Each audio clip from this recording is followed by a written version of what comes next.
గురువుగారు, శ్రీ విశ్వావసునామ సంవత్సరంలో వృశ్చిక రాశి వారికి ఎలా ఉండబోతుందండి? ఈ సంవత్సరం వృశ్చిక రాశి వారికి విశాఖ 4వ పాదముతో అనురాధ 1, 2, 3, 4 పాదాలు, జ్యేష్ఠ 1, 2, 3, 4 పాదాలు, మొత్తం 9 పాదాలతో ఈ వృశ్చిక రాశి ఉంటుందమ్మా. వీళ్ళకి అనుకూలం 42%, ప్రతికూలం 58% ఉంది.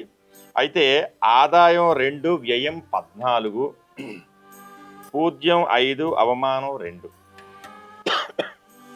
అంటే ఇందాక మనం చెప్పిన మేషరాశి తాలూకు ఫలితాలు కొద్దిగా వీళ్ళకి మ్యాచ్ అవుతున్నాయి.